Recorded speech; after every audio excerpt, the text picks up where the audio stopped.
الحمد لله وحده وكفى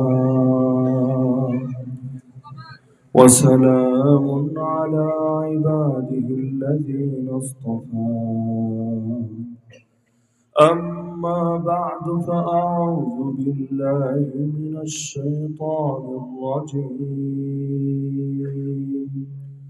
بسم الله الرحمن الرحيم انفروا خفافا وثقالا وجاهدوا بأموالكم وأنفسكم في سبيل الله ذلكم خير لكم إن كنتم تعلمون. وقال النبي صلى الله تعالى عليه وسلم من لقي الله بغير أثر من الجهاد لقي الله وفيه ثلمة. وقال أصحاب محمد رضي الله عنهم نحن الذين بايعوا محمدا على الجهاد ما بقينا أبدا. وقال عبد الله بن المبارك عليه الرحمة يا عابد الحرمين لو أبصرتنا لعلمت أنك في العبادة تلعب. من كان يخضب خده بدموعه فنحورنا بدمائنا تتخضب. ريح العبير لكم ونحن عبيرنا رهج السنابك والغبار الأطيب. ولقد أتانا من مقال نبينا قول صحيح صادق لا يكذب. آمنت بالله صدق الله العلي العظيم وبلغنا رسوله النبي الكريم ونحن على ذلك لمن الشاهدين والشاكرين والعاقبة للمؤمنين والمتقين والمجاهدين والحمد لله رب العالمين. ইমাম সমাজ বাংলাদেশ বংশালজনের উদ্যোগে আয়োজিত 2 দিনব্যাপী ইসলামী মহাসম্মেলনের আজকের প্রথম দিনের চলতি অধিবেশনের সম্মানিত সভাপতি, উপস্থিত আমার সরতাজ ওয়াজিবুল ইহতারাম হযরত উলামায়ে কেরাম, এলাকার গণ্যমান্য মুরব্বীগণ, বিভিন্ন শিক্ষা প্রতিষ্ঠানে অধ্যয়নরত প্রিয় তালিবান ইলম, স্থানীয় এবং দূরদূরান্ত থেকে আগত দিন দরদি কোরআন প্রেমী প্রিয় তাওহীদ জনতা এবং পর্দার আড়ালে থাকা মা ও বোনেরা, ইসলাম দিয়েছেন আল্লাহ, ইসলাম হেফাজত করার জিম্মাদারিও নিয়েছেন আল্লাহ। আল্লাহ তাআলা ইসলামকে হেফাজত করার দায়িত্ব নিয়েছেন বলেই দুনিয়াতে কত বাতিল আসে আর যায়, কিন্তু ইসলামকে জমিন থেকে কেউ নিঃশেষ করতে পারে না, কিয়ামতের আগে কেউ পারবেও না। বরঞ্চ ইসলামের সঙ্গে যারা টক্কর দিতে আসে তাদের নাম নিশানাও একে একে যায় দুনিয়া থেকে হারিয়ে। কারণ আল্লাহ রাসূল সাল্লাল্লাহু আলাইহি ওয়াসাল্লাম স্পষ্ট জানিয়েছেন বহু হাদিসে, যেমন তিনি বলেন লা ইয়াতরুকুল্লাহু বাইতা মাদারিন ওয়ালা ওয়াবার, আল্লাহ তাআলা শহর বা গ্রামের কাঁচা বা পাকা এমন একটা ঘরও বাকি রাখবেন না ইল্লা আদখালাহুল ইসলাম, যেই ঘরে আমার আল্লাহ ইসলামকে প্রবেশ করাবেন না বিইজ্জি আজিজিন আও বিযুল্লি যালিল, সম্মানী ব্যক্তির সম্মান রেখে লাঞ্ছিত ব্যক্তিকে লাঞ্ছিত করে, যারা ইসলামের সামনে নতি স্বীকার করবে তাদের সম্মান বজায় রেখে, যারা ইসলামের পথে কাঁটা বিছাবে, ওদেরকে চূড়ান্তভাবে অপদস্থ এবং লাঞ্ছিত করে হলেও প্রতিটা ঘরে ঘরে আল্লাহ ইসলামকে প্রবেশ করাবেন। আল্লাহ রাসূল তার সময় বলেন, ইন্নাল্লাহ জাওয়ালিয়াল আরদ, নিশ্চয়ই আল্লাহ গোটা পৃথিবীটাকে আমার সামনে সংকুচিত করে তুলে ধরেছেন। ফারাআইতু মাশারিকাহা ওয়া মাগারিবাহা, আমি পৃথিবীর পূর্ব এবং পশ্চিম তামাম দুনিয়া দেখেছি। এপারে সেই পূর্বের সে বাংলাদেশি হোক, আর ওপারের পশ্চিমের সেই আমেরিকাই হোক, গোটা জমিনকে আমার সামনে তুলে ধরা হয়েছে। আমি দেখেছি ওয়া ইন্না মুলকা উম্মতি সায়াবলুগু মা যুয়ালি মিনহা, আর শীঘ্রই আমার উম্মতের রাজত্ব ওই পর্যন্ত পৌঁছে যাবে যেই পর্যন্ত আল্লাহ আমার সামনে দুনিয়াকে সংকুচিত করে তুলে ধরেছে। তো গোটা দুনিয়ায় যেহেতু সংকুচিত করে ধরেছে, সুতরাং গোটা জমিনের পরতে পরতে আল্লাহর দিন জিন্দা হবেই হবে। এজন্য সম্রাট হেরাক্লিয়াস পর্যন্ত আল্লাহ রাসূল সাল্লাল্লাহু আলাইহি ওয়াসাল্লামকে যখন দেখেও নাই, তার কথা সরাসরি নিজের কানে শুনেও নাই, শুধুমাত্র আবু সুফিয়ান, যে তখনও মুসলমান না বরঞ্চ এমন কাফের যে কিনা আবু জাহাল মারা যাওয়ার পর তার ভূমিকা পালন করছে, যুদ্ধের ময়দান ইসলামের বিপক্ষে লিড দিচ্ছে, ওই আবু সুফিয়ানকে জিজ্ঞাসা করে করে নবীর বৃত্তান্ত যতটুকু জানতে পারলো, এর ভিত্তিতেই সে দাবি করে বসলো, কারণ সে ইনজিল পড়েছিল, শুধু পড়েছে তাই না, ইনজিলের জ্ঞানে ছিল। সে ওই ইনজিলের ভবিষ্যৎবাণীর আলোকে বলেছে, আবু সুফিয়ান, তুমি যা কিছু বললা, তোমার কথাগুলো যদি সত্য হয়, সেই দিন বেশি দূরে না যেই দিন এই নবী অর্থাৎ মুহাম্মদুর রাসূলুল্লাহ সাল্লাল্লাহু আলাইহি ওয়াসাল্লাম আমি আমার পা রেখেছি যেই মাটিতে, এই মাটিরও মালিক হয়ে যাবে। তো ইসলামকে যেহেতু আল্লাহ তাআলা বিজয়ী দিন বানিয়েছেন, এমনকি তার নবীকেই পাঠিয়েছেন ইসলামকে বিজয় করার জন্য, যেটা আল্লাহ কোরআনে 3 জায়গায় জানিয়েছেন। একটা আয়াত আছে সূরা তাওবা, একটা সূরাতুল ফাতহে, আর একটা 28 নম্বর পরে সূরা সফে। তিনও জায়গায় একই বাক্য দিয়ে আল্লাহ বলেছেন, বাক্য এক, হুয়াল্লাযী আরসালা রাসূলাহু বিল হুদা ওয়া দীনিল হক লিইয়ুযহিরাহু আলাদ দীনি কুল্লি, তিনি সেই রব যিনি তার রাসূলকে পাঠিয়েছেন, খালি হাতে পাঠান নাই, হেদায়েত দিয়ে এবং দ্বীন হক দিয়ে পাঠিয়েছেন, এমনি এমনি পাঠান নাই। লিইয়ুযহিরাহু আলাদ দীনি কুল্লি, সেই রাসূল এসে ইসলামকে বিজয়ী করবেন বাকি সকল আদর্শের উপরে, বাকি সকল ধর্মের উপরে, বাকি দুনিয়ার মধ্যে যত ধরনের জীবন বিধান, জীবন ব্যবস্থা আছে সবকিছুর উপরে। অর্থাৎ আল্লাহ তাকে পাঠিয়েছেন এজন্য তিনি আল্লাহর জমিনে হককে করবেন জিন্দা, বাতিলকে করবেন মুর্দা। কারণ সেই হক আবার কেমন হক, যেই হক আঘাত করে বাতিলকে দুমড়ে মুচড়ে দিতে জানে না।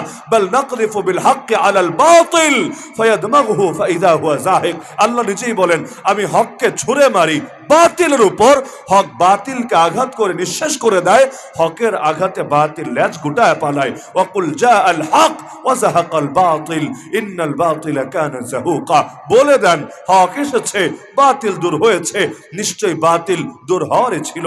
এটা এমন এক বাস্তবতা মক্কার মুশরিকরা পর্যন্ত জানতো। এক মুশরিক নেতা অন্যদেরকে এটাও পর্যন্ত বলেছিল, আরে মুহাম্মাদের সাথে এত ঝামেলা করার কি দরকার আছে, যদি সে ভণ্ড হয় এমনি নাই হয়ে যাবে, কেউ না কেউ তারা মেরে ফেলবে, তোমাদের কষ্ট করে ঝামেলা করা লাগবে না, তোমাদের আপদ অন্যের দ্বারাই দমে যাবে। আর যদি সে হকি হয় তাহলে তোমরা তারা কোনোভাবেই থামাতে পারবা না, উল্টা তার রাজত্ব যখন বিস্তৃত হবে লোকে তোমাদেরকে খারাপ বলবে। আর যদি তোমরা তার সাথে ঝামেলা না করো তাহলে তার সুনাম তো তোমাদেরই সুনাম, তার ইজ্জত তো তোমাদেরই ইজ্জত। কারণ লোকে যখন কাউকে নিয়ে আলোচনা করে, তার বাপদাদারে নিয়ে, তার এলাকা নিয়ে, তার পাড়া প্রতিবেশীকে নিয়েও এমনি আলোচনা করে। এই যে আজকে আমরা কত শ্রদ্ধার সাথে আমির হামজাকে স্মরণ করি, কত শ্রদ্ধার সাথে সৈয়দনা আব্বাসকে স্মরণ করি রাদিয়াল্লাহু আনহুম আজমাইন, যদি আবু জাহালো, আবু লাহাবো, অন্যান্য আরো যারা ছিল পাড়া প্রতিবেশীর মধ্যে অথবা রক্তের আত্মীয়দের মধ্যে, তারাও যদি আল্লাহ নবীর সাহায্যকারী হয়ে যেত, তাদের নামগুলো তো এভাবে চমকে যেত। আরে আফ্রিকার কালো গোলাম বেলালের নাম যদি চমকে যেতে পারে, পারস্যের বুড়া সাহাবী সালমান ফারিসির নাম যদি চমকে যেতে পারে, তাহলে যারা কুরাইশের ছিল, যাদের গায়ে নবীর রক্ত ছিল, ওই রকম আত্মীয় স্বজনরা পর্যন্ত তাদের নাম কেন চমকাবে না? তাদের তো ইতিহাসের পাতায় অমর হওয়ার সুযোগ ছিল, কিন্তু অমর তো হলো না, চরমভাবে ধিকৃত হলো, লাঞ্ছিত হলো, নিজেরা তো ডুবলো, ওই তাদের পুরো গোষ্ঠীটাকে ইতিহাসের পাতায় কলঙ্কিত করেছেন। শুধুমাত্র যারা ঈমান এনেছে এরা বাদে বাকি কাদের নামকে আজ মানুষ শ্রদ্ধার সাথে স্মরণ করে? এদের নামগুলোই এমন পচা পচে গিয়েছে। মুসলমান তো মুসলমান, হিন্দু খ্রিস্টান বৌদ্ধরা পর্যন্ত ওই নামগুলো শুনতে রাজি না। এমনকি কাউরে যদি ওই নাম ধরে ডাকেন সে মোটেও খুশি হবে না। যেমন ধরেন ফেরাউন, অতীতের শব্দ। ফেরাউন কিন্তু কোনো ব্যক্তির নাম না, ফেরাউন কারো নাম না। বলবেন ফেরাউন কি? মিশরের প্রেসিডেন্টকে ফেরাউন বলে, যেমন বাংলাদেশের প্রেসিডেন্টকে আপনার রাষ্ট্রপতি বলেন। এ রাষ্ট্রপতি কি কারো নাম নাকি? জনাব রাষ্ট্রপতি চৌধুরী, জনাব রাষ্ট্রপতি খান, না, রাষ্ট্রপতি কারো নাম না। রাষ্ট্রপতি হলো একটা পদ। প্রেসিডেন্ট যারা ইংলিশে বলে, বাংলায় তার রাষ্ট্রপতি বলে। তো ফেরাউন কি? ফেরাউন কারো নাম না। তাহলে ফেরাউন কি? মিশরের বাদশাহ হয় যে, ওদের ভাষায় তাকে ফেরাউন বলে। কিন্তু ওই মাঝখানে একটা বাদশাহ এসে নবী মুসা আলাইহিস সালামের সঙ্গে ভেজাল করে এই নামটারই এমন পচানো পচিয়েছে যে এখন এই নামটা বললেও লোকে আগের পরের অন্য কোনো ফেরাউন মানে মিশরের অন্য কোনো প্রেসিডেন্টকে বোঝে না, ওই মার্কামার একটারই বোঝে। বাংলাদেশেও দেখেন না, কিছু লোক ওই স্বাধীনতার চেতনা, মুক্তিযুদ্ধ এই শব্দগুলার বিকৃত ব্যবহার করতে করতে মানুষের কাছে এমন পচা শব্দে পরিণত করে ফেলেছে যে পোলাপান লাস্টে রাগে ক্ষোভে ফুঁসে ওঠে রাজাকার রাজাকার বলে স্লোগান দিতে শুরু করে দিয়েছে। যে কোনো জিনিস, ওই লেবু যেমন বেশি চিপলে তিতা হয়ে যায়, কিছু মানুষ চেতনাকে বেশি চিপতে চিপতে তিতা বানায় ফেলায়। তোর চেতনা গ্রহণ করার জন্য যদি নাস্তিকতার সাথে হাত মিলাতে হয়, তোর চেতনা গ্রহণ করার জন্য যদি পুরো বাংলাদেশটারে ভাস্কর্য আর মূর্তির দেশ বানায় ছাড়তে হয়, তোর চেতনাকে গ্রহণ করার জন্য যদি শহীদদের রক্তের সাথে গাদ্দারি করতে হয়, তোর চেতনা গ্রহণ করার জন্য যদি নাস্তিক বেঈমান যারা আল্লাহ নবীর সামনে বেয়াদবি করে ওদেরকে মাথায় তুলে নাচতে হয়। কারণ সংসদের মতো জায়গায় দাঁড়িয়ে এক নাস্তিক যে কিনা নবীরা গালি তারে পর্যন্ত দ্বিতীয় মুক্তিযুদ্ধের প্রথম শহীদ বলে অভিহিত করেছে। এর মানে কি? দ্বিতীয় মুক্তিযুদ্ধ নবীরা গালি দেওয়া কিভাবে হয়, আর দ্বিতীয় মুক্তিযুদ্ধের শহীদ ওই ব্যক্তি কিভাবে হয় যে কিনা নবীরা গালি দেওয়ার অপরাধে মুসলমান রাগে ক্ষোভে তারে মেরেই ফেলেছে। এই লোকরা যদি শহীদ বলে, শাহাদাত শব্দের অপমান হয়, শহীদের অপমান হয়, ধর্মের অপমান হয়। আর এটাকে যদি মুক্তিযুদ্ধ বলে, ৭১-এর মুক্তিযুদ্ধকে খাটো করা হয়। একই কথা বলে মুক্তিযুদ্ধকে হ্যায় করেছে, একই কথা বলে ইসলামকেও খাটো করেছে। এইগুলা যদি চলে চেতনার নামে, তোমার এই চেতনাকে শুধু না তোমারই ধরে মানুষ ডাস্টবিনে ছুঁড়ে ফেলবে।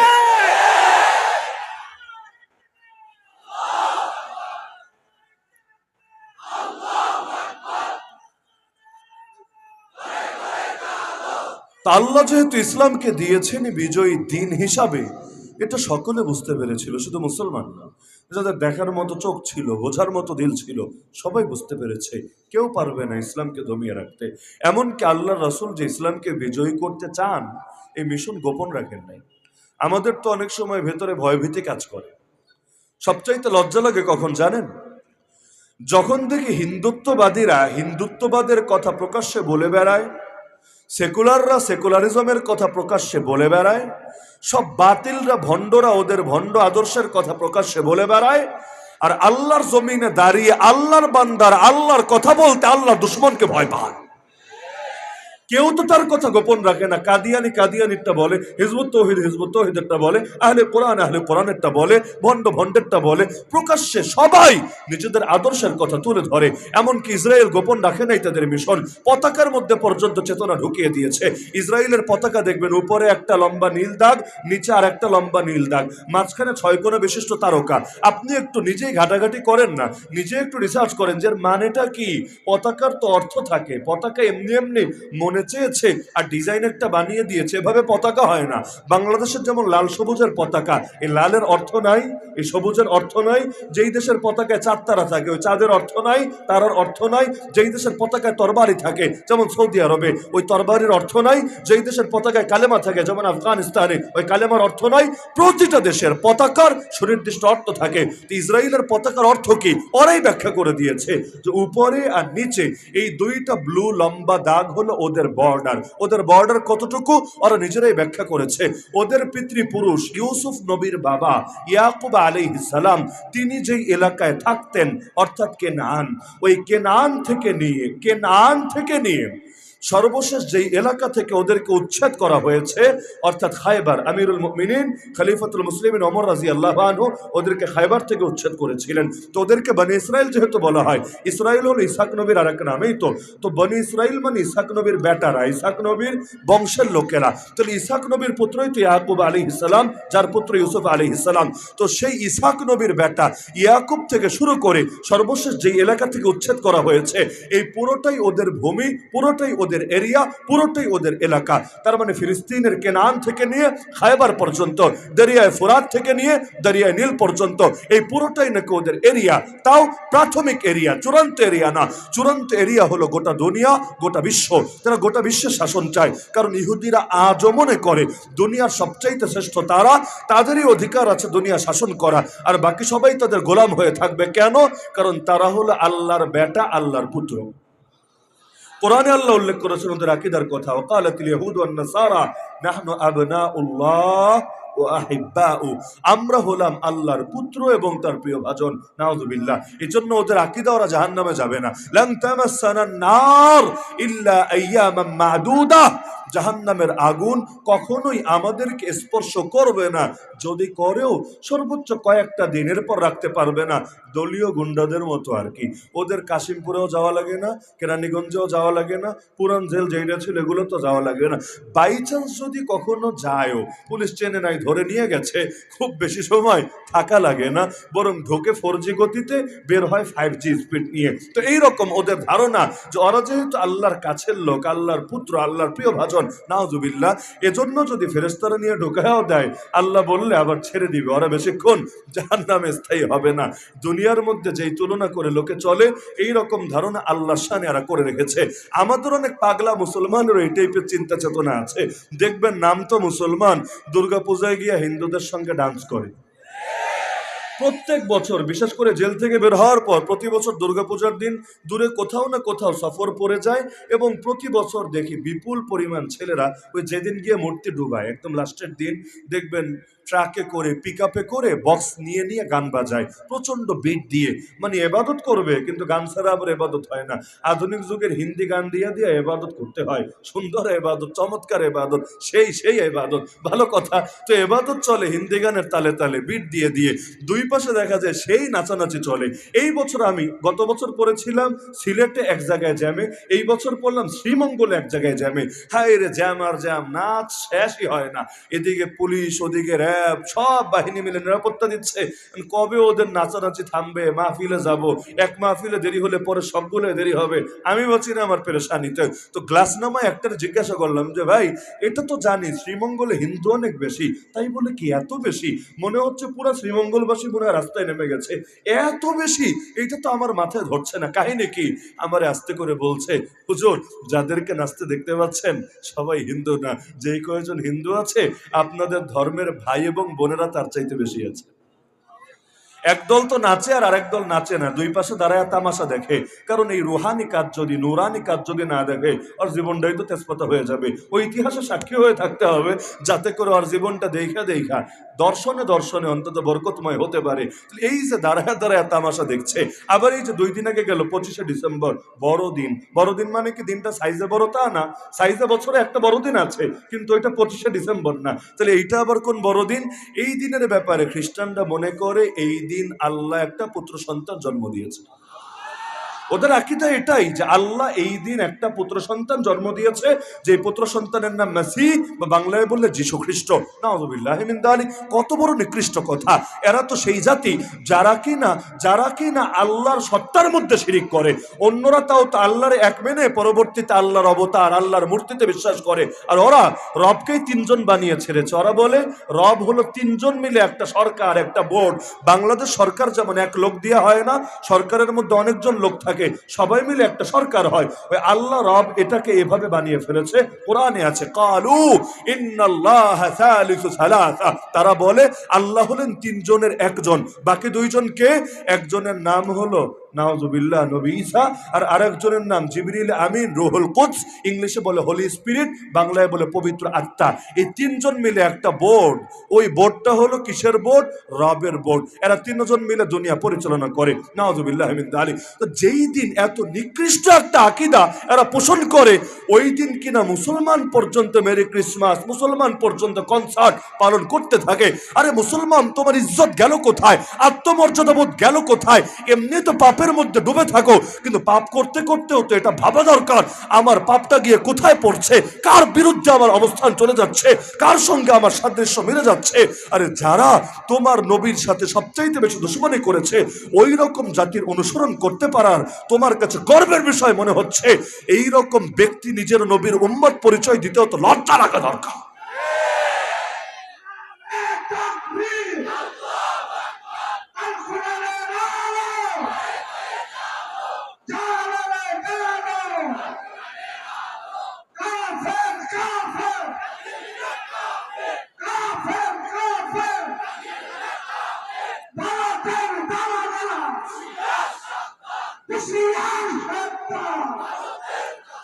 যে ব্রিটিশরা আমাদেরকে 190 বছর পর্যন্ত চুষে চুষে খেয়ে ছাড়লো, আমাদের সব দামি দামি সম্পদ পর্যন্ত নিয়ে গেল, আমাদের পূর্বপুরুষ পিতৃপুরুষদের গলায় গোলামের জিঞ্জির পরিয়ে রাখলো, আর কত হাজার না লাখ লাখ আলেমকে পর্যন্ত নির্মমভাবে শহীদ করলো।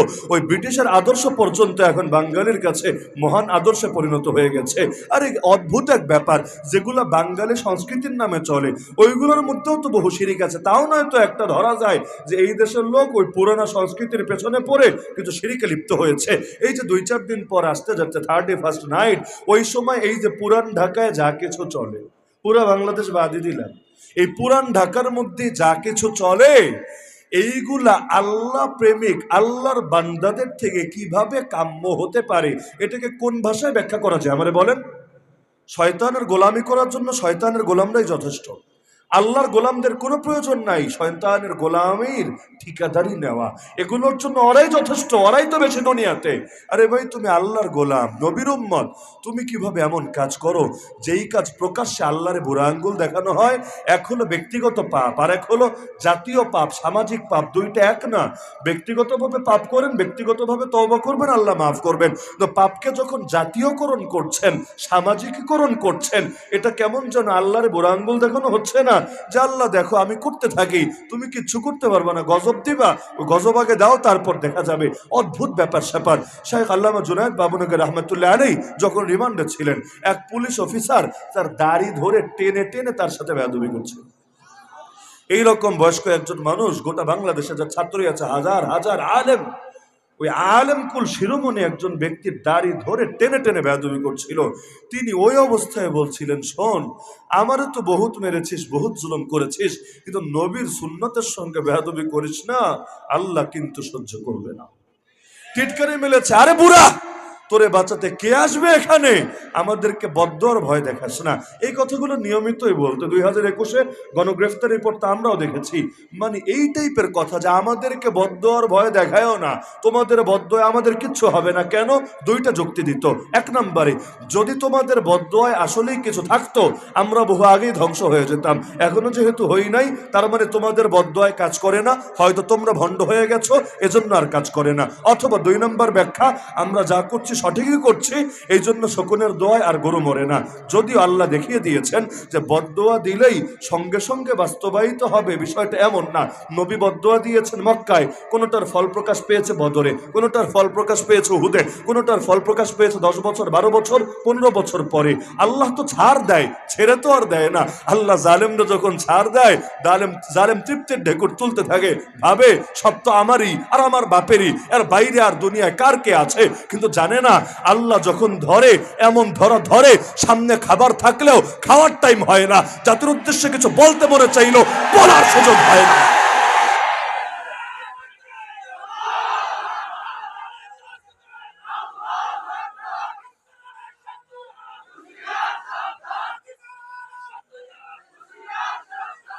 এমনকি চট করে ঘরের মেয়ে ঘরে আসতে চাইলেও জাতি আর গ্রহণ করতে রাজি হয়, যেটা ত্যায্য বলে আর কি বাংলায়। এমন ছাড়া ছেড়েছে ফিরে আসতে চাইলে আর গ্রহণ করতে রাজি না।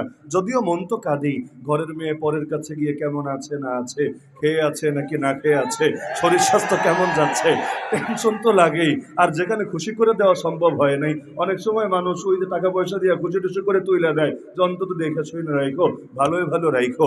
এখানে তো কিছু দেওয়া সম্ভব হয় নাই, তা আমাদেরও তো মন কাঁদে না তা না। আমরাও তো চাই ফিরে আসুক, আসলেই ফিরে আসুক। ফিরে যদি না আসে তাহলে সাপ্তার রক্তের প্রতিটা ফোটার বদলা নিব কিভাবে?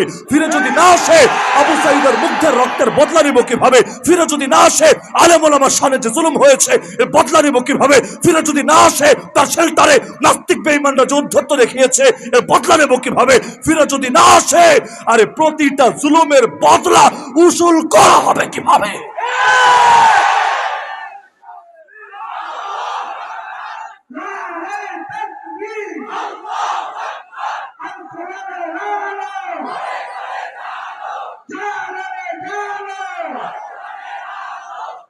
আল্লাহ তার রসুলকে পাঠিয়েছিলেনই ইসলামকে বিজয়ী করবেন বলে। এটাই মিশন, এটাই ভীষণ। যার কারণে মক্কায়ও তিনি উদ্দেশ্যের কথা গোপন রাখেননি। আল্লাহ রসুলকে যখন এসে বোঝানো হলো, ভাতিজা তুমি কি চাও বলো, নারী চাইলে আরবের সবচাইতে সুন্দরী নারীর সাথে বিয়ে দিয়ে দেব, সম্পদ চাইলে সম্পদের পাহাড় বানিয়ে দেব, আর যদি নেতৃত্ব চাও বলে ফেলো, সমস্যা নেই, তোমার মতো ভালো মানুষকে নেতা মানতে আমাদের দ্বিধা নাই, আমরা দারুন নদোয়া নামক পার্লামেন্টের মেম্বার বানায় নিব। না, একক ক্ষমতা দিবে না, কারণ নবীর উপরে ওদের এই আস্থা হয় না যে নবীর হাতে একক ক্ষমতা দিয়েও তারপর বড় বড় বোতল টানতে পারবে, নবীর হাতে একক ক্ষমতা দিয়েও চুরিচামারি করতে পারবে, নবীর হাতে একক ক্ষমতা দিয়েও ওদের ভণ্ডামি চালায়া যেতে পারবে। এটা ভালো করে জানে নবী যদি পাওয়ারে চলে আসে ওদের সব ভণ্ডামি ছুটে যাবে।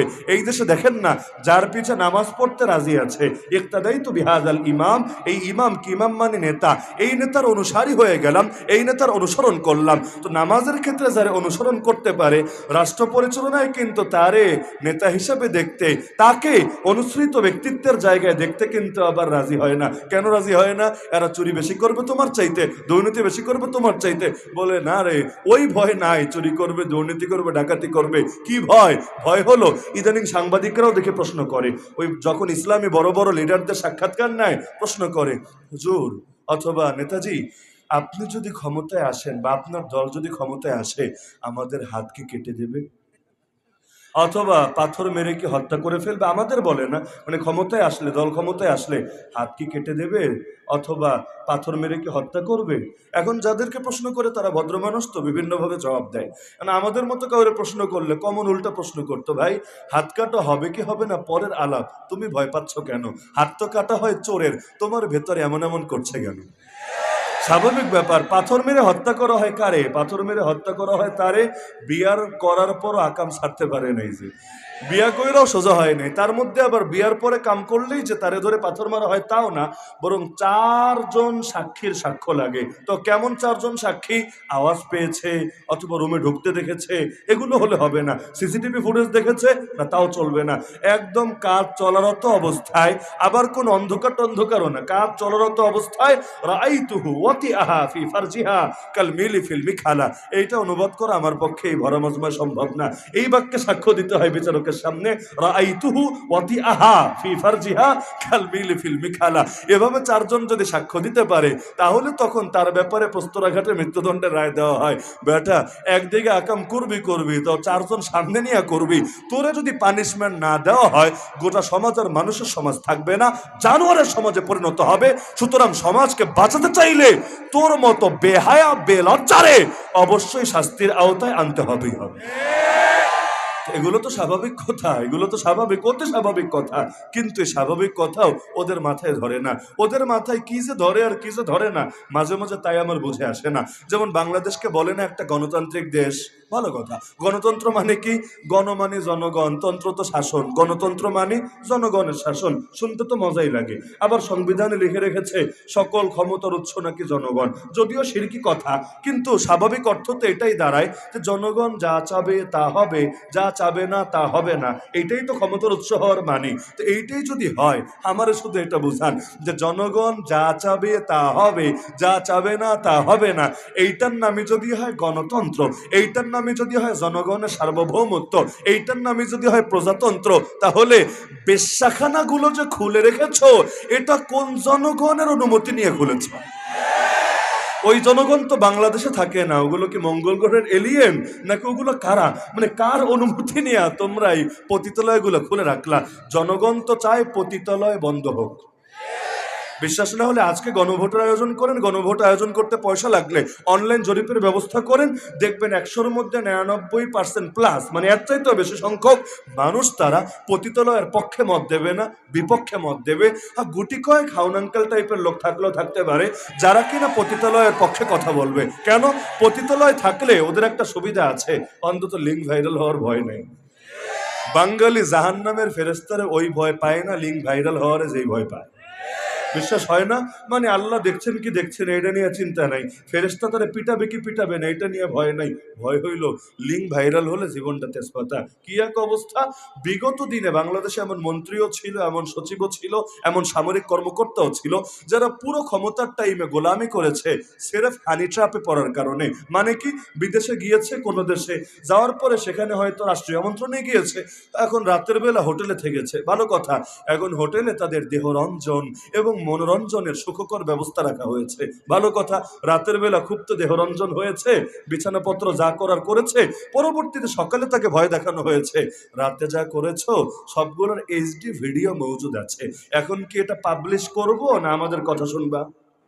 এইরকম হালতে পড়লে এখন কি করবে?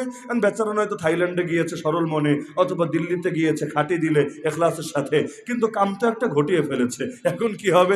লিঙ্ক যখন আছে এবং এই দুনিয়ার লোকদের কাছে এখন যতই তব করুক, আস্তাগফিরুল্লাহ করুক, এতে লিঙ্ক তো আর ডিলিট হওয়ার কোনো উপায় নেই। আবার এমন কোনো খতমও নাই যে অমুক মাদ্রাসায় গিয়া অন্তত যদি 1 কোটি টাকা দিয়েও খতম একটা পড়াইলে এমন কিছু হয় যে লিঙ্ক অটো হাওয়া হয়ে যাবে, লিঙ্কে ঢুকলে আর কাজ করবে না। এই টাইপের কোনো ব্যাপার স্যাপার থাকলে কোটি কোটি টাকা নিয়মিত আসতো মাদ্রাসাগুলোতে, কারণ লিঙ্কওয়ালা লোকের অভাব নাই। কিন্তু এইরকম তরিকাও তো নাই। এখন কি করবে? এখন বলে ঠিক আছে যা বলবা তাই করব, তবুও ভাইরাল কইরো না, না হলে না বউর কাছে মুখ দেখাতে পারবে, না বাচ্চার কাছে, না এলাকায় চলতে পারবে, না কারোর সামনে যেতে পারবে, কারণ মানুষ তার অঙ্গ প্রত্যঙ্গ নিয়ে পর্যন্ত টিটকারি শুরু করে দিবে। কি এক ঝামেলা! বাধ্য হয়ে তাদেরকে গোলামি করে চলা লাগে। ওই পরিমাণ ভয় যদি আর 1000 ভাগের 1 ভাগ ভয় আল্লাহরে করে চলতো, তাহলে সারা জীবন এভাবে আতঙ্কে থাকা লাগতো না।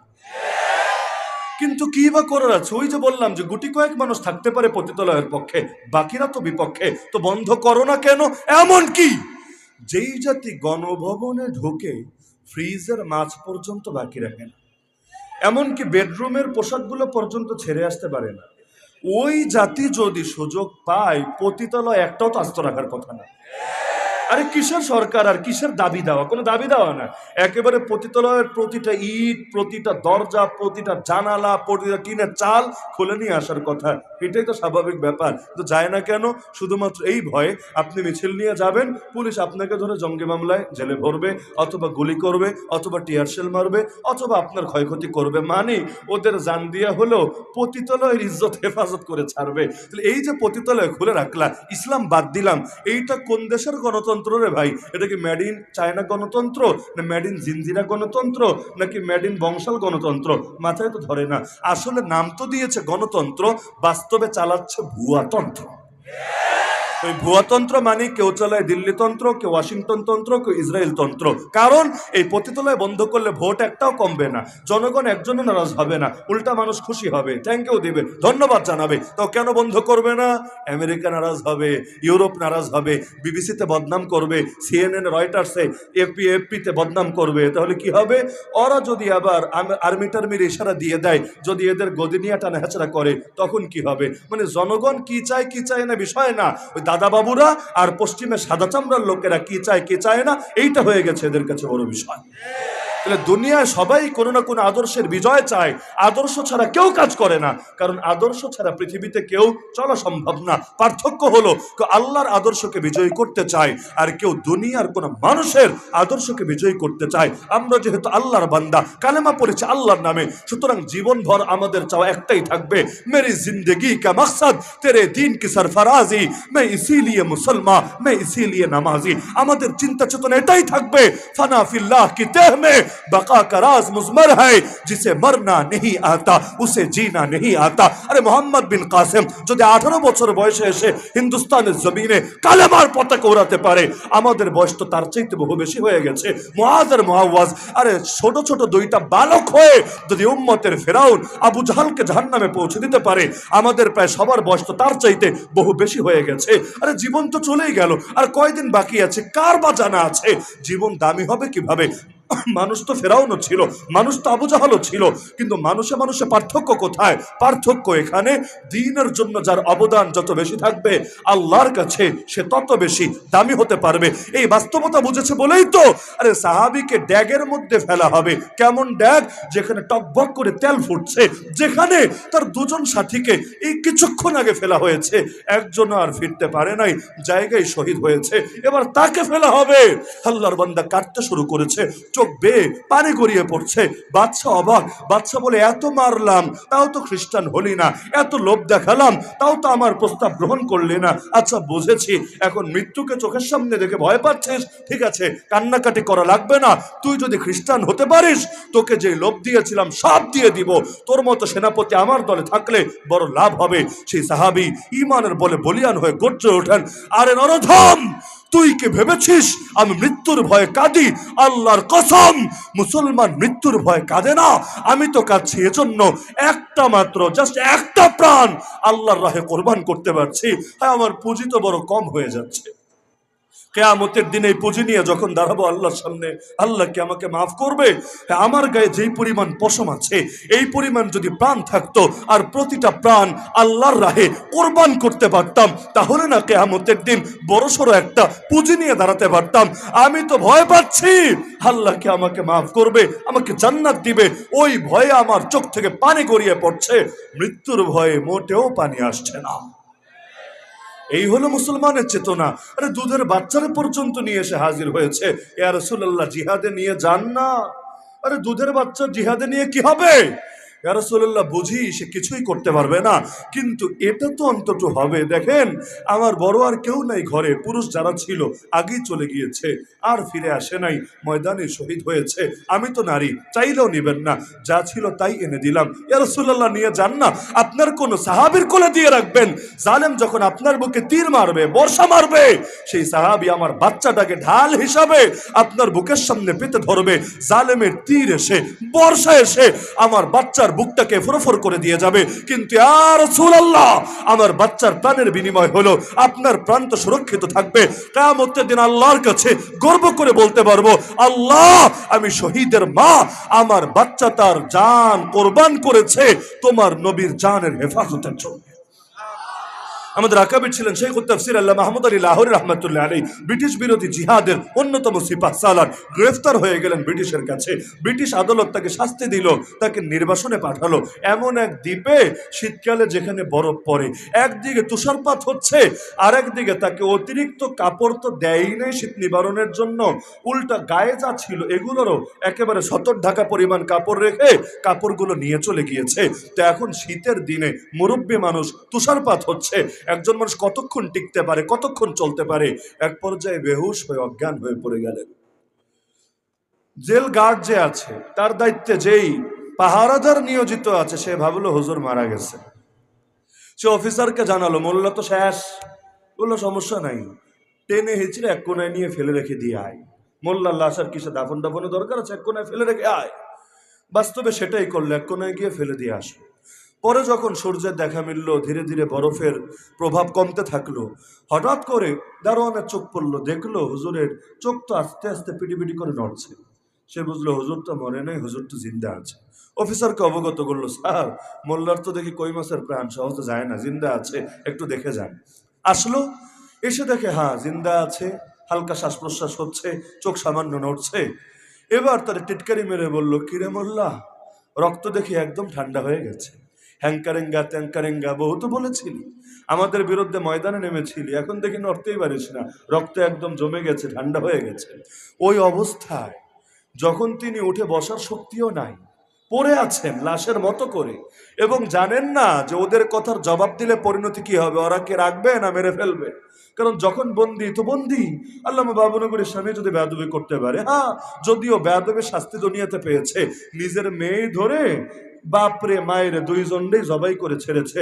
আজও পর্যন্ত সেই মেয়ে আছে কাশিমপুর কারাগারে, যেই মাদকের কারণে জেলে গিয়েছে। আর জেল তো মাশাআল্লাহ মোটামুটি একদম মাদকের স্বর্গরাজ্য। জেলের মধ্যে তো আর এই ভয় নাই যে পুলিশ এসে ধরবে, টাকা থাকলে সেখানে সবই চলে। আর টাকা কামানোর সমস্যা নাই, যারা পুরনো কয়েদি থাকে এদের টাকা কামানোর 101টা তরিকা জানা আছে। জেলে বসেই 5 তলা বাড়ি হয়, জেলে বসেই গাড়ি হয়, জেলে এমন কিছু চলে যে অনেকের বহু বছর পর জেল থেকে ছাড়লে ও আর বাইরে গিয়ে শান্তি পায় না। ওই যে একটা ফাঁসি দিত লোকদেরকে জল্লাদ, ওই জল্লাদরে ছেড়েছিল দেখেন না, পরে গিয়া জেল গেটে ঘুরঘুর করতো। কারণ জেলের মধ্যে এমন মধু আছে, দিল্লি কা লাড্ডু जो খায়েগা ও পস্তায়েগা, जो না খায়েগা ও ভি পস্তায়েগা, এইরকম এক মধু, বাইরে গিয়ে শান্তি পায় না। তো এখন তিনি তো পড়ে আছেন এই অসহায় ভঙ্গিতে, চিৎকার করে বলছে, টিটকারি মেরে, কিরে, রক্ত দেখে ঠান্ডা হয়ে গেছে। ওই অবস্থায় আল্লামা আহমদ আলী লাহোরী রহমতুল্লাহ গর্জে উঠলেন, আরে জালেম, রক্ত যদিও ঠান্ডা হয়ে গেছে তাতে কি, আল্লাহর জাতে পাকের কসম করে বলি, ঈমান তো আগের চাইতেও গরম হয়ে গেছে।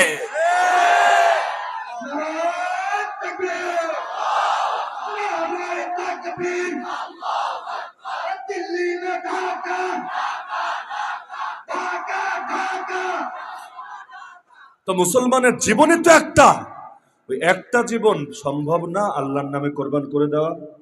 একটাই তো জীবন, তাই না? নাকি আর কোনো জীবন আপনারা পাবেন? পুরান ঢাকার লোকেরা পাওয়ার সম্ভাবনা আছে নাকি? নাই। জীবন যেহেতু একটা, আসেন না আল্লাহর সাথে অঙ্গীকারাবদ্ধ হয়ে, আল্লাহ জানি না আর কয়দিন বাকি আছে, যেই কয়দিন থাক ওই জীবনটা ওয়াকফ করে দিলাম তোমার নামে। ওই জীবন দিয়ে তোমার দিনের জন্য একেবারে শেষ দিন পর্যন্ত মেহনত চালায়া যাব। কারণ বহুদিন হয়ে গেল ইসলাম নাই। 1757 যে সেই ইসলামের পতন ঘটানো হলো, আজ 2024 শেষ হয়ে যাচ্ছে, প্রায় প্রায় 350 বছর হতে যাচ্ছে। এক সেকেন্ডের জন্য ইসলামকে প্রতিষ্ঠিত করা যায় নাই। ব্যক্তিগত জীবনে কিছু ক্ষেত্রে ইসলামকে ধরে রাখা গেছে, তো ওইখানে গিয়া পর্যন্ত জালেমরা বাম হাত ঢুকায়, মাঝে মাঝে মসজিদের ইমাম পর্যন্ত চাকরি হারায় ইসকনের বিরুদ্ধে বয়ান করে। মাহফিলে কোরআনের কথা বলতে গেলে কিছু পাতি নেতার লেঞ্জার মধ্যে আগুন ধরে। এমনকি দেখা যায় প্রতিটা পদে পদে আল্লাহর কথা বলাকে এতটা নিষিদ্ধ করে দিয়েছে, এক জিহাদ শব্দ উচ্চারণ করলেই দেখবেন অনেকের মুখোশ খুলে গেছে। তো এভাবে আর কত? আল্লাহ রসুল সাল্লাল্লাহু আলাইহি ওয়াসাল্লাম তো তার সাহাবীদেরকে নিয়ে, সাহাবীর সংখ্যা কত ছিল? যেই সময় মদিনায় ইসলাম বিজয়ী হলো, সাহাবীর সংখ্যা আপনাদের এক বংশালে যত মুসলমান আছে না, এর 20 ভাগের 1 ভাগের চাইতে কম ছিল। এই এত অল্প সংখ্যক মুসলমানকে নিয়ে আলহামদুলিল্লাহ ইসলামকে বিজয়ী করে ফেলেছেন। তা আমরা এত বেশি হয়ে কেন পারছি না? ভয় কিসের? নবী বলেছে, হুব্বুদ দুনিয়া ওয়া কারাহিয়াতুল মাউত, দুইটা রোগ যতদিন থাকবে দুনিয়ার সব জালেমরা ঐক্যবদ্ধ হয়ে গেলে মারবে আর মারবে। দেখেন না, সারা দুনিয়া রক্ত দেওয়ার ঠিকাদারি আমাদের কাছে চলে এসেছে। আরাকানেও আমাদের রক্ত, কাশ্মীরও আমাদের রক্ত, অযোধ্যা, দিল্লি, সাহারানপুর, আসামেও আমাদের রক্ত, আরে চীনের জিনজিয়াং ওই ঘোরের মধ্যে আমাদের রক্ত, মালিতেও আমাদের রক্ত, সোমালিয়া আমাদের রক্ত, ইয়ামানেও আমাদের রক্ত, প্যালেস্টাইনও আমাদের রক্ত। এমনকি সিরিয়া স্বাধীন হলো, 24টা ঘন্টা পার হতে পারলো না, এর মধ্যে কিনা আবার নতুন করে এই ইসরায়েল আর আমেরিকা মিলে যৌথ বোম্বিং শুরু করে দিল। আরে তামাশার একটা শেষ থাকা দরকার। একটা দেশ মাত্র মুক্ত হলো এবং তোর দুশমনের হাত থেকে মুক্ত হলো। কারণ বাশার আল আসাদ ছিল এই রাশিয়ার দালাল, তো রাশিয়ার দালাল যদি দূর হয় তোর তো খুশি হওয়া দরকার, কারণ তোর সতীনের দালাল দূর হয়েছে। আমেরিকা তুই না খুশি হবি? তো খুশি হতো যদি নাস্তিকরা বিজয় করত, খুশি হতো যদি বামরামরা বিজয় করত। কিন্তু দেখেছে বিজয় তো এসেছে মুসলমানের হাতে, বিজয় তো এসেছে মুজাহিদিনের হাতে। এখন তো দিলের মধ্যে ভয় ঢুকেছে, একবার যদি ইসলাম জিন্দা হয়, এমনি তো আফগানে হয়ে গেছে, আরো বহু জায়গায় হয়ে গেছে, এখন যদি এখানেও হয়, 2 দিন পর ওদের আদর্শরে মানুষ বুড়া আঙ্গুল দেখাবে। কারণ দেশে যখন কারেন্ট ছিল না, অন্ধকারের সঙ্গে আমরা মানিয়ে নিয়েছিলাম, আমরা অন্ধকার ইউজ টু ছিলাম। কিন্তু যখন বিদ্যুৎ চলে এসেছে, এখন 5 মিনিটের জন্য চলে গেলেও ভাল লাগে না, অস্থির অস্থির লাগতে থাকে। মানুষের জীবনটাই এমন, একবার উন্নত কিছু পেয়ে গেলে যেটা নিচের জিনিস ওটাতে মানুষের পেট ভরে না। ভালো বিরিয়ানির দোকানে সন্ধান পেয়ে গেলে ওই পচা বিরিয়ানি কেউ খেতে যায় না। পুরান ঢাকার বিরিয়ানির সুনাম আছে আর কি, আমি জানি, যদি আসি নাই ইতিপূর্বে এলাকায়ও, জিন্দগিতে আমার পা পড়ে নাই, কিন্তু শুনি আর কি পুরান ঢাকায় নাকি রমজানে ভালো ভালো ইফতার পাওয়া যায়, বিভিন্ন সুন্দর সুন্দর মজার মজার আইটেম পাওয়া যায়। যদিও পাকিস্তানে আগে যাওয়া যেত না, কিন্তু পাকিস্তানি খাবারের কিছু ফ্লেভার মোটামুটি এখানে পাওয়া যায়। সত্য মিথ্যা আপনারা ভালো জানবেন। তো যে কোনো ক্ষেত্রে ভালো খাবারের দোকান যদি পাওয়া যায়, মানুষ কি পচাটার দিকে যায়? তো আল্লাহর আদর্শ, রাসূলের আদর্শ যদি জিন্দা হয়ে যায়, ওই আমেরিকার আদর্শের তো মানুষ বুড়া আঙ্গুল দেখাবে, ইউরোপের আদর্শ তো ডাস্টবিনে ছুঁড়ে ফেলবে, তখন ওদের কি হবে? এজন্য বড় ভয় থাকে। থাক না ভয়ে, আমাদেরকে তো আল্লাহর কথা বলতে হবে, আল্লাহর পথে চলতে হবে। জান দিয়ে হলেও, জামানার বেলাল হয়ে হলেও, জামানার হোসাইন হয়ে হলেও, জামানার সুমাইয়া হলেও আমাদেরকে তো আল্লাহর জমিন, আল্লাহর দিন জিন্দা করতে হবে। সুতরাং এই মাহফিল থেকেই অঙ্গীকার করেন আল্লাহর সাথে, আয় আল্লাহ, যতদিন আমাদের ভেতরে প্রাণ আছে, সেই প্রাণে স্পন্দন আছে, যতদিন ধমনীতে রক্ত প্রবাহিত আছে, ততদিন হকের পক্ষে বাতিলের বিপক্ষে লড়াই চলবেই চলবে, চলবেই চলবে, চলবেই চলবে। এতে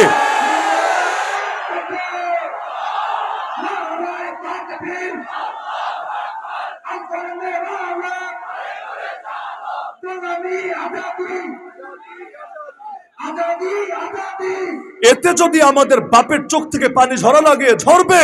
এতে যদি মায়ের কোল খালি হওয়া লাগে, খালি হবে। এতে যদি আমাদের সন্তান এতিম হওয়ার প্রয়োজন হয়, এতিম হবে। এতে যদি আমাদের স্ত্রীদের বিধবা করা লাগে, তারা বিধবা হবে। এতে যদি হাতে হাত করা পড়া লাগে, হাসি মুখে হাত করা পড়বো।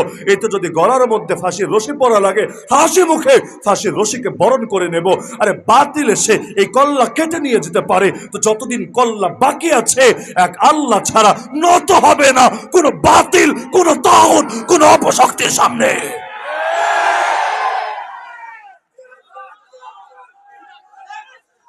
সুতরাং আপনাদের থেকে প্রত্যাশা, আলহামদুলিল্লাহ, যদিও প্রথম আসা, কিন্তু আমার কাছে মনে হয়েছে যে আপনাদের মধ্যে আল্লাহ তাআলা ভালো সাহস দিয়েছে। আমার ধারণা ভুলও হতে পারে, আমার কাছে মনে হচ্ছে যে আলহামদুলিল্লাহ আল্লাহ তাআলা আপনাদের মধ্যে ভালো হিম্মত দিয়েছে, ভালো সাহস দিয়েছে। প্রয়োজন শুধু এটাকে জায়গা মতো কাজে লাগানো। অজায়গায় কাজে লাগায় তো লাভ নেই। গুন্ডামির জন্য সাহস দেখায় কি লাভ? নিজের ভাইয়ে ভাইয়ে খুনোখুনির জন্য সাহস দেখায় কি লাভ? লড়াই যদি করতেই হয়, দ্বীনের পক্ষে লড়াই করব, নাকি নিজের দলের নেতারে বাঁচানোর জন্য, মাঠ দখলের জন্য, মুমিন ভাইয়ের রক্তে নিজের হাতকে রঞ্জিত করব? না রে ভাই, জিহাদ যদি হয়, জিহাদ হবে হক কায়েমের জন্য, দ্বীন কায়েমের জন্য, জমিন থেকে অন্ধকার দূর করে আলো জ্বালানোর জন্য। আমাদের যা কিছু সব আল্লাহর জন্য। দল যাতে আল্লাহর চাইতে বড় না হয়ে যায়, নেতা যাতে আল্লাহর চাইতে বড় না হয়ে যায়। দুনিয়া আহওয়ানু আলাল্লাহ মিন কতলি মুমিন। এজন্য প্রত্যেকের থেকে আশা রাখি, ইনশাআল্লাহ সুম্মা ইনশাআল্লাহ আপনারাও আল্লাহর দ্বীনের সৈনিক হয়ে যান। একান্ত যাদের বয়স বেশি হয়ে গেছে বা কোনো ওজর আছে, শারীরিক অসুস্থতার কারণে, অন্তত একটা কাজ করেন। সবাই তো মাছ হতে পারবে না, কিন্তু অন্তত পানি তো হতে পারবেন। মানে কি, সৈনিক যদি পথ চলতে চায়, তাহলে মাছ চলবে কি? ডাঙ্গা দিয়ে তো আর মাছ চলতে পারে না, পানির ভেতর দিয়েই তো চলতে হবে। প্রত্যেকেই দক্ষ জনশক্তি হবে, প্রশিক্ষিত সৈনিক হবে, এটা নাও হতে পারে, কিন্তু অন্তত পানি হন। আপনার ভেতর দিয়ে যাতে আপনার জানমাল এগুলোর সহযোগিতার মাধ্যমে যাতে আল্লাহর বান্দারা দ্বীনের বিজয়ের দিকে এগিয়ে যেতে পারে, এটা তো সবার পক্ষেই সম্ভব। সুতরাং সম্ভব হলে মাছ হবেন, তা না হলেও কমাস কম পানি হবেন।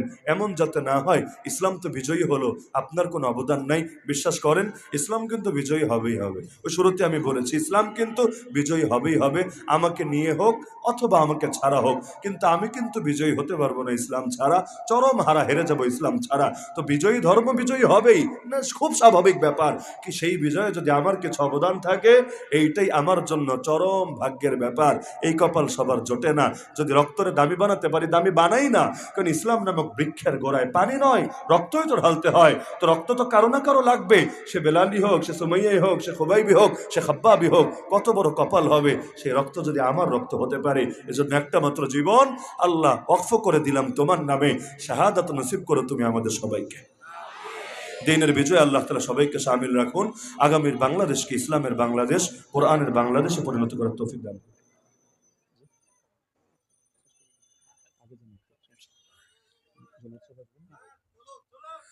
আজকের মাহফিলের অন্যতম মেহমান ছিলেন আল্লামা জুনায়েদ আল হাবিব হাফিজাহুল্লাহ হুজুরের মাদ্রাসা মাহফিল। এজন্য ওই ব্যস্ততা সেরে আমারও মনে হচ্ছিল যে নিজের মাদ্রাসার মাহফিলে চূড়ান্ত তো না পৌঁছিয়ে তো আরেক জায়গায় আসাটাও জটিল ব্যাপার। রাত তো অনেক গভীর হয়েছে, আজকে হয়তো আর আসতে পারবেন না। তো আগ থেকে জানা থাকলে আমিও ওইভাবে প্রস্তুতি নিয়ে লম্বা আলোচনা করতাম, যেহেতু একবার সমাপ্ত হয়ে গেছে। তো এটা তো একমাত্র সাক্ষাৎ না, এক নাম্বার সাক্ষাৎ আর একমাত্র না, এক নাম্বার সাক্ষাৎ। আগামী তো ইনশাআল্লাহ যখন দেখা হবে, কথা হবে, আল্লাহ তাআলা যদি হায়াত দান করেন আর কি, না হলে জান্নাতুল ফেরদাউসে মুলাকাত হবে ইনশাআল্লাহ। আল্লাহ আমাকে আমাদের সবাইকে মিলিত হওয়ার তৌফিক দান করুন। সবাই দুরূদ শরীফ পাঠ করি।